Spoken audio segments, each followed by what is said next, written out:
I am on a roll. I'm going to try to do 2 of these videos back to back and still get out of here at a sort of decent time for a Friday. And we're going to try to get through 9 problems in this video. I'm going to try to go through them efficiently, but as always, you need to pause the video, rewind it, do what you need to do to hear an explanation again or to see something a little bit slower or to reinforce or just give yourself time to process the material. So this first one is find the inverse function. So you hopefully can do this mathematically, and we can take a look at how you would do this mathematically. In fact, we'll work through it, and then we'll go through a Desmos way to do it. Like I said, I hope you can do this, but it's been a while. All right, so it's definitely been a while since we've done this content, so it bears review. So to find the inverse of a function, the first thing we do is we're going to get rid of that f of x. That f of x is not the greatest notation. And then you're going to put a random x in where there is no x. So let's try that again. That is a cube root of x plus 4, and then I have a minus 4 on the outside. Now what we do is we switch the x's and the y's. Okay, if you remember what inverses are, they undo each other, and you have this switching of the x and the y, whether it's an ordered pair or whether it is an equation. So my y becomes an x, and my x becomes a y. And now we solve for the new y.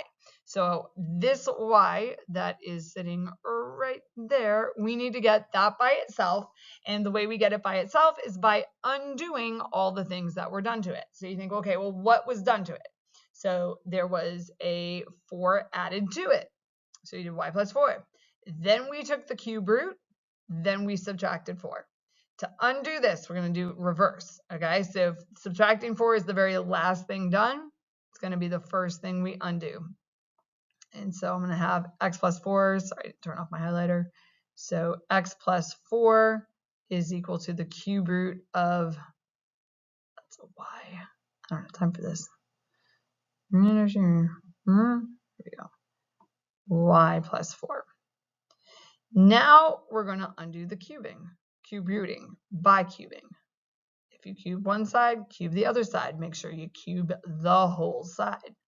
So we have x plus 4 all cubed, and that'll give us y plus 4 on the other side. All right, what do we have left? Oh, well, right off the bat, like I can definitely eliminate some stuff. I can eliminate everything. I don't even have to finish this problem because I can eliminate A and B because they have radicals in them, and when you go to do the inverse, the radical is going to go away, so not those two. Then it becomes between C and D, and C has x minus 4 in the parentheses, and I can clearly see from my answer that it should be x plus 4 in the parentheses, so I'm going with answer choice D. And you do want to approach the problems like this because there are a lot of times in a multiple choice test where you do not have to finish the problem. Okay, you can get partway through it. So keep your eye on those answer choices. Now, to finish this, we would, as a last step, subtract the 4. So we would end up with x plus 4 all cubed minus 4. And then the very last step is we change that notation over to the inverse notation. Okay? So that's how you would work that out in terms of the algebraic solution. Now, suppose you don't remember that or you're not super great at it. What you can do is you can graph this, okay?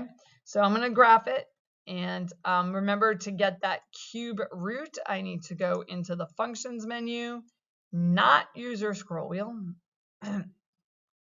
Come down to number theory and grab that cube root, and this will be x plus 4, and then I have a minus 4. Now, this requires that you remember some different information about inverses. So you can remember the algebraic way to do it, or you can remember the graphical way to do it. Either way is going to be fine, okay? But you do need to know what you're looking for. That's why Desmos isn't cheating. You can't do it the graphing way and still not know anything about inverses. So if you recall, Inverses are symmetrical over the line y equals x. So what I am going to be looking for is I'm going to go through my answer choices, I'm going to graph them, and I'm going to look for something that is symmetrical. Now, I may or may not know exactly what that is going to look like, but here we go. So I start with answer choice A, and I'm going to use y, and I'm going to need that pesky cube root. Clicking on clicking on the functions. Okay, so I'm going to have a cube root, and it's x minus 4 plus 4. Okay, that is not a reflection. Now, is there symmetry there? Yes, there is symmetry there, but we got to look for the right symmetry. Now, one way you might be able to check it is you might remember this. If the point 0, 2.4 something is on the one graph, then 2.40, okay, I don't know if you can see where my mouse is pointing. I don't actually know what you can see. So if this point is on the one graph, then on the inverse, it would have to be 2.4 something 0, which would be right here, and that's not on that graph. So that one is not the inverse. So we eliminate that. Now, remember how we want to be efficient with this. So I don't want to be reinventing everything for every answer choice. I've eliminated A. All I'm going to do is go in and edit the things about A that make it different from B. So instead of minus 4 plus 4, now we have plus 4 minus 4. We're going to have some parentheses around the whole thing, and we're going to make it negative. Okay? Is there symmetry in that? Yep. It's symmetry over the x-axis, though. It's not symmetry over the right axis. Now, something else that you can look for is when you have the inverses, they should all intersect that line y equals x at the same spot. So I'm looking for something that's going to intersect down here, and that does not match up. So not answer choice B. Now, the others are very different, so I'm just going to go ahead and delete that. And this one I am going to start over. So I have x minus 4 to the third power plus 4. Nope. And what makes the last one different? Well, we're just going to go edit that plus and make this one a minus, and there's the symmetry that I want. Okay, and we can even check that out. See how that point right there, negative 2.4130. If I come, now that means on the inverse, it should be 0, negative 2.4. I should be able to switch it, and you can see that it is actually switched. And that's the kind of symmetry you're looking for. Now, which one of those strategies is the best strategy for you? That is up to you. You might even say, ugh, that was kind of messy. If it's a line, then great, I can do a line really fast. But if it is something messier, then you might want to star it. You're not helpless or powerless. You've got a strategy. If you know what kind of symmetry you're looking for, you can fall back on Desmos and do it, but know which strategy is going to be right and know what's going to work for you. What works for you and what works for your neighbor are going to be maybe different. All right. So that's our inverses problem. All right, I kicked myself out. All right. So I've got some stuff on there. Let me see if I can delete those. So anyway, this is a composition one, so I got to back up and remember what I was doing. We could do the composition out by hand. Okay, this is potentially messy composition, and here's why it would be messy. To do the composition with this, if you remember, if you've got like fog, you would list the first function first, which would be 3x squared minus 15. And then you would take the second function and plug it in for x, okay? So it would be something like this, all squared minus 15, which is kind of messy. Yeah, so that's a little messy. But you could do it out and then plug the 6 in. You could also do this, and this requires that you remember some stuff, that you remember that fog is f of g of x, like that's literally the definition. So if you wanted to do f of g of -6, you could actually take the -6, plug it in for g,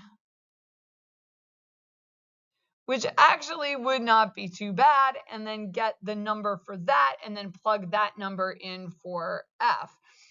That's actually a really good way to do it. This, though, I believe is another strategy. So if you're not sure about that, and you're like, I'm not sure I'm going to remember all that, that's a lot of stuff. If you can remember this only, like what fog is, there is a way to get Desmos to do this. So what I have graphed in here, and this is from before I kick myself out. I end up doing that when I use the scroll wheel on my mouse and I try to scroll through something, and it will actually advance the PowerPoint, and then I can't go back when I'm recording. It's super annoying. So I have f of x is 3x squared minus 15, and g of x equals 1 minus 2/3 x. What Desmos will do for you is it will actually find f of g of x, like so, and it will graph the composition. Now, what I believe you can do is just delete that x and put -6, and it tells you it's 60. And there's your answer. So you can actually type both of the functions in, and then it will do the composition calculation for you. And I believe this also works if you were to see adding or subtracting or something. But what you need to remember in order to get Desmos to do this for you is that green fact that we have up there. I can also end up advancing this PowerPoint slide accidentally by trying to use the touchscreen when I don't have the pen activated. So that that I'm circling with my laser pointer. Okay. I don't know which one I'm supposed to be looking at, but I'm seeing 2 red dots. You're probably not. I think I'm crazy. Is that okay? Now, I believe this also works for like other operations. So if you were to see like f minus g of -6, it will not do that one for you. I want it to do f minus g.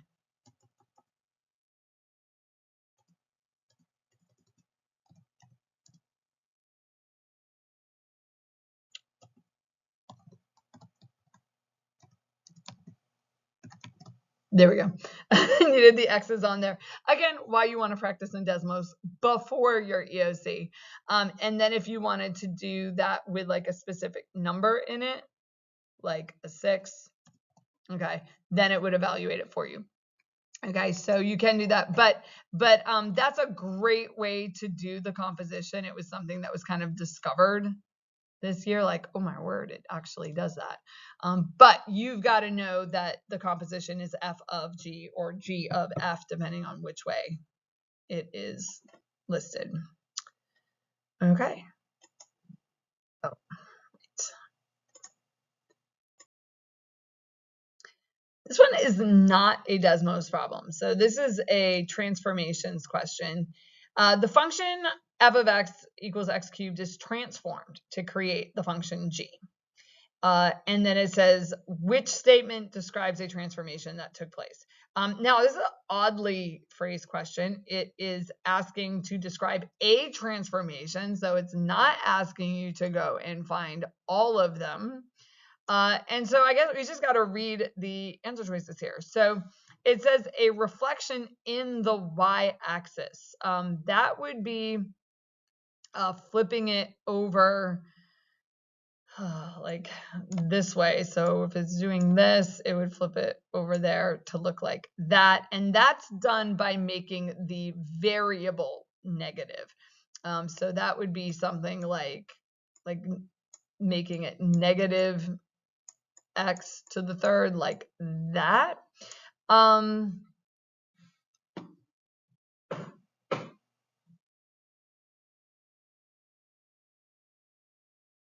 And I'm just like thinking if somebody could argue that because it's an odd function that the negative out front would do that. here's what I would do. I would table this one. So I'm just going to table that one. A shift 1 unit to the right. That I can eliminate because a +1 outside means it's going to go up. So it's definitely not going right. A horizontal compression by a factor of 1/4. That it is not. Now, we didn't talk in this class too much about horizontal compressions, but that would be if the 1/4 was like inside. Okay.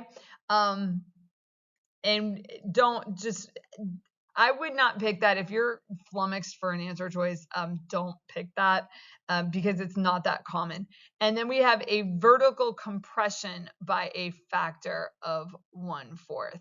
That I feel pretty confident about. Like if I have y equals x to the third and I multiply it by a number, I know that's either a compression or a stretch. And I know that if the number is big, it stretches stuff out. So if the number is small, like 1/4 less than 1, that's going to be a compression. I would pick answer choice D. Now, I did not enable Desmos on this to be able to go and check to see whether or not like that reflection over the y-axis is going to be a thing. So I'm actually going to check it right now. Whoops, not if I do that though.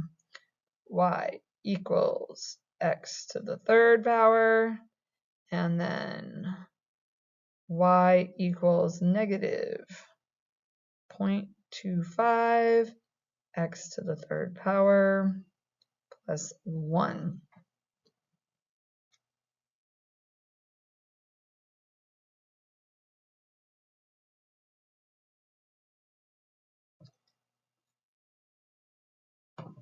I don't know if you guys can see it. Probably can't see it. I can see the vertical compression. I can also see a reflection. I would still pick the vertical compression because I feel like that's less subjective. But my hot take as a teacher is I genuinely don't like that question because I think even when you're looking at the graph, there's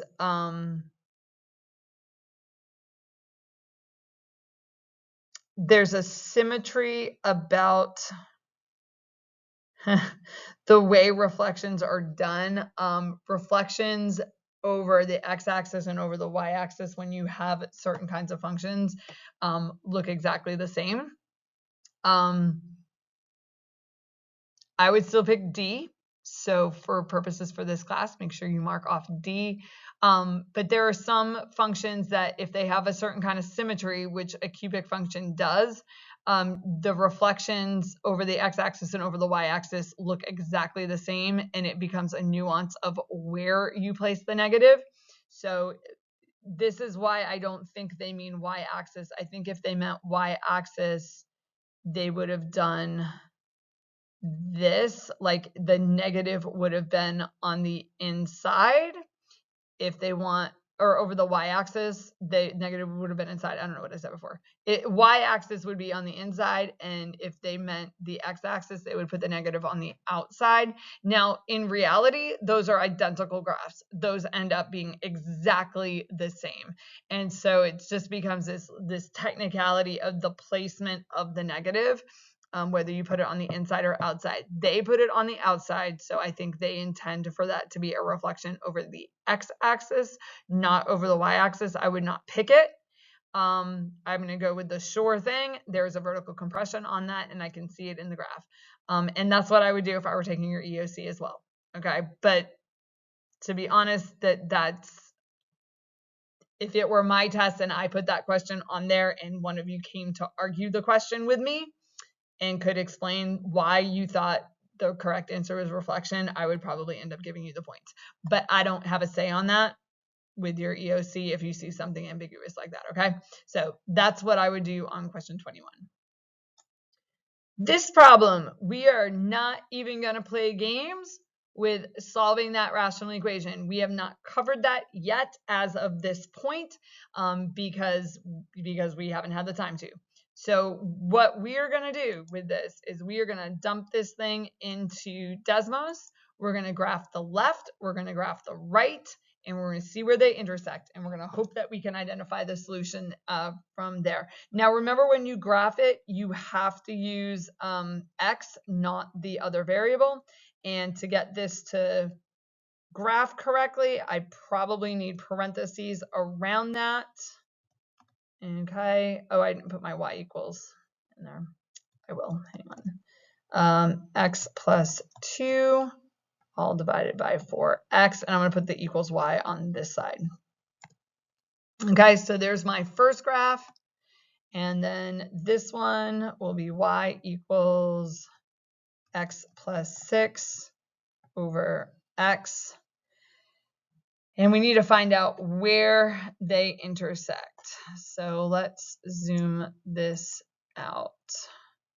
And my intersection is going to be over here. Oh, nice. At -14. There we go. Answer choice A. And that's how I would do that.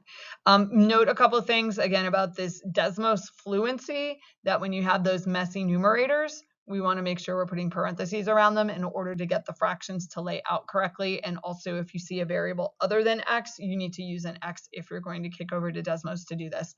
So that is far and away, honestly, even if we had covered that content in class, I would still recommend that you do it this way.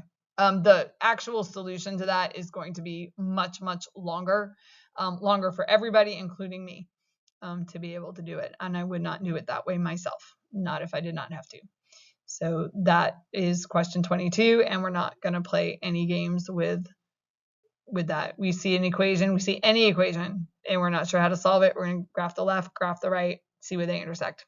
Okay, if you run into a hiccup where you can't zoom in, zoom out, and see what you need to see, you start and you come back to it, but you definitely want to come back to it.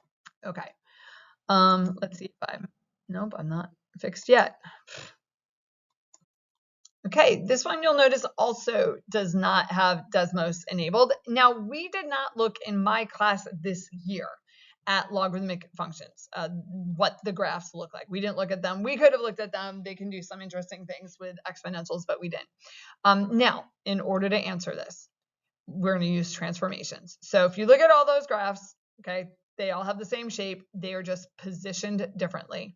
Remember this. If you subtract a number, it does one of two things to the graph. It either sends the graph to the right or it sends the graph down. Okay? If it is inside, it sends the graph to the right. If it is outside, it sends the graph down. This is inside. So it is going to send the graph to the right, which means it is that one, because that is the one that went to the right.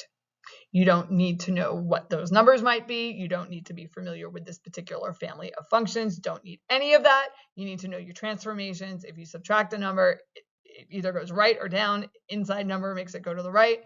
Outside number will make it go down. The end. Answer choice B. Moving on.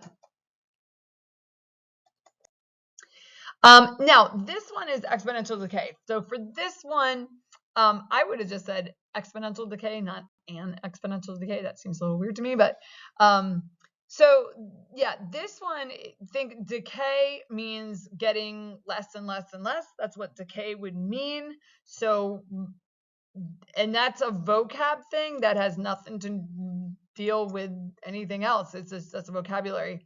So let's go ahead and graph these things. And notice that I am using y equals most of the time. And that is because it is faster. So to the x plus 8. Oh, and I zoomed off.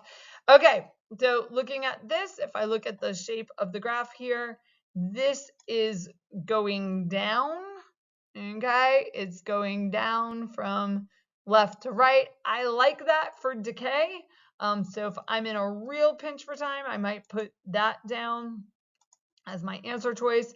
But let's go take a look at some of these others and make sure we don't have a better candidate somewhere else. So 1/4 times 3 to the, and then remember, you probably need parentheses around that exponent to make it do the right thing. Now, I am going to blind out or block out that first one, just so it's not cluttering my line of vision. This is not decaying. This is getting bigger as we go from left to right. So definitely not answer choice B. Y equals E to the 2x. Come out. Also getting bigger. So it's like, looks like it's horizontal. It's not. Looks like it is though. And then it starts curving and it's getting bigger. So not answer choice C. And then my last one, y equals 1/2 times 5/4. I keep doing that with that parenthesis down there. And then I need parentheses up here. That is also getting bigger. So the only one of those that was getting smaller or going down from left to right would be that first one. And decay, just decay in general. Think about other uses of the word decay. Decay means like there's less of something. If something is decaying, it's rotting away. So there's less of it. So use your common sense. Use what you know about words outside of math class, and then take a look at the 4 graphs, okay, and see which one of those looks like it's less than, it's getting smaller, all right? And that would be that first one. The other ones were all getting bigger. And then use good strategies. If you're undecided about something or you want to see if there's a better candidate, don't delete the equation, like hide it so that you can see the other things, and be smart about entering those in. Also, you can notice that I'm pretty fast about typing. Now, some of that is because I've been typing for a long time, so I'm pretty comfortable with the keyboard. Some of that is because I'm getting used to Desmos. So things like, kicking in those parentheses where I need them. Like, you want to get faster at that. You don't want to spend time that you got 80 minutes to take your test and that's it. Right, question 25. Which function has an x-intercept at -1, 0 and an asymptote at x equals -4? And as with the last one, we're not going to mess around with guessing on stuff, especially with some equations that we might be more uncomfortable with. So we're going to start with y equals negative. And now I need a log base 3. So I'm going to come over here to functions and not use my scroll wheel. And we want calculus. So there we go. Log base 3 of x plus 4, kick myself out of there, plus 1. So we're looking for an x-intercept at -1, 0. So I'm going to come over here. That looks good, -1, 0. And a asymptote at x equals -4. Just for kicks, I'm going to put in x equals -4 just to see what that looks like. If you want to dash it, you can do that. Make it, oh, that's cute. That's dotted. I think I like dash better. Okay, I like that. That looks to me like that is what I want. I want the x-intercept right here at -1, 0. And I have the asymptote at x equals -4, and I can actually see it. If I'm in a rush, I'm taking that one. Okay, I am taking that answer choice because I really, really like it. Now, let's say I have some time to check some other stuff out. I'm going to check this one out. This would be answer choice B. So that becomes positive. That becomes negative. And that becomes negative. That's not even close to what I want it to be. And then I'm going to use a new one for this because it's a different type of equation. 3 to the x minus 4 minus 1. Also not even close. And the last one is x plus 4. That brings it to the left instead of the right, but still not. That's not close. So just to go back in and reconfirm this one, like, yes, is this the best one? Yes. Oh, not if you do that. There we go. With the x-intercept. So again, I felt pretty good about that. The very first one, if it were me, you know, and I'm sitting this exam, I'm probably gonna mark that first one. That first one was really, really, really good. But if I have time, I'm gonna try to check those other ones. Okay. And there's different ways you can like mark stuff on your scratch work. Like you can answer the question and then make a little note saying like check other answers. Like I have an answer, I like my answer, but you know, as I'm checking that time, if I can go back and double check those other ones, I will. All right, this is actually a sequences and series problem. So I think if it were my call, I would not put this on here. I know why it was put on. It was put on to review exponential decay in the context of a word problem, okay? But when you look at that notation, if you're freaking out because it says a sub n on it, that's because we haven't looked at what that means. So here's what I'm gonna tell you to do, okay?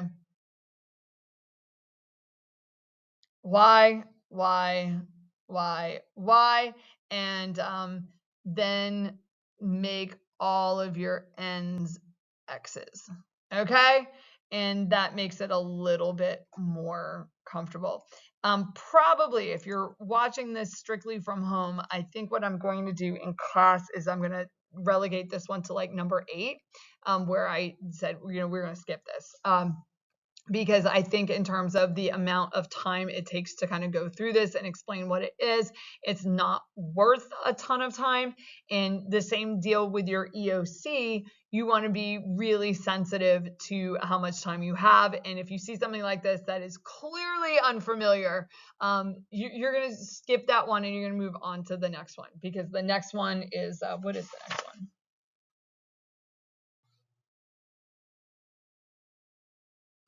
The next one's going to be much, much easier to do. Okay. I'm looking at your mock. Okay.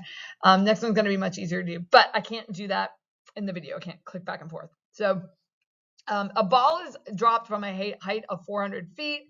Each time it hits the ground, it reaches a height that is 3/5 its previous height, which formula represents the height of the ball after each bounce. Those of you that did the bouncing ball lab, you probably know this is going to come out to exponential decay because you did an activity where you bounced a ball. Now, my other classes are going to do the bouncing ball activity, but you're not going to get to it till later. So let's go ahead and graph these things. Okay, so 400 times 3/5, and I've done that every time. You think I'd be getting better at it, to the n minus 1. Okay, and I am not seeing that really well.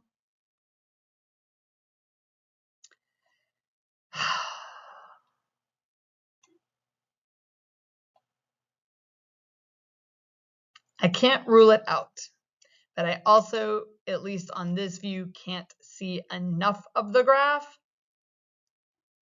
to make a whole lot of sense out of it. Like there's the 400, and I can see that it's coming down and it's curving. Okay, so I like that that is exponential decay.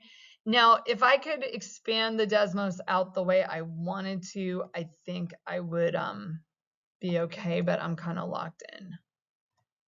Okay. Okay, now answer choice B I can rule out, because if this is the height of a ball and it's being dropped from a particular height, it does not bounce higher and higher and higher with each successive bounce. So I might not quite know what to do with answer choice A at this point, but I know the ball doesn't bounce higher and higher and higher and higher. So we're going to go ahead and rule out B. Okay, so if it comes down to I have to guess, not that one. All right, so I feel comfortable getting rid of that one. Let's look at C. So C is y equals 400, and now we have negative 3/5 to the x minus, oh, wait a minute, that first one, I used an n. That needed to be an x, which I don't think made any difference. X minus 1.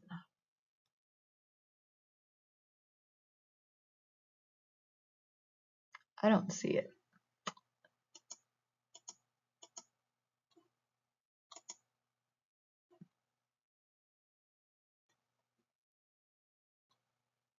I can't scroll either. I think it's down here. I'm like zooming in.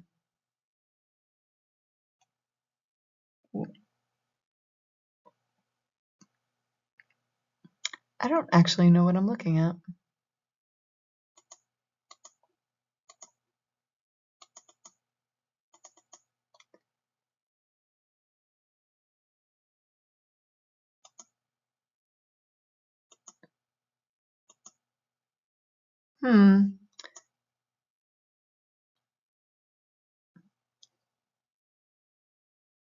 I'm not picking it because I have no idea why it did that. Except that the height of the ball can't be negative. So this being down here, the height of the ball can't be negative. So it's not going to bounce below the ground. But I am not at all sure what. No! Okay, I'm not going back. I'm not going back. Maybe I'll do, I don't know what I'm going to do, but I'm not going back to the problem. The last one was going to be a line. Okay, so for those of you watching at home, because I'm not going to go back and redo that. But the last one is a line. It's going to come down through the 0.400, and all I think I would say on that is when you have the ball bouncing and you're measuring like how far it comes up, it's not linear, it is exponential.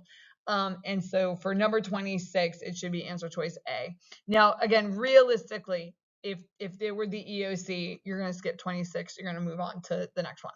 Okay, because it's a longer problem that requires more intense thinking, and then this one is going to be much, much easier to do.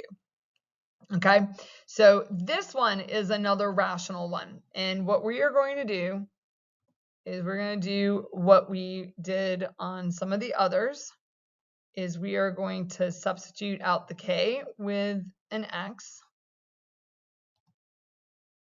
and we're going to graph this thing. And what I am looking for is the graph that matches. Now, I'm going to use some, well, let's just go through. Okay, so A, we have, I'm going to put parentheses around this whole thing. I'm just not totally sure how it's going to work. So 4x times x plus 3 all over x plus 2, x minus 2. I'm liking answer choice A. If I'm in a rush, maybe make sure I typed it all in. If I'm in a rush, I might just go ahead and pick that. Now, because I am going to check that, but that is what I think the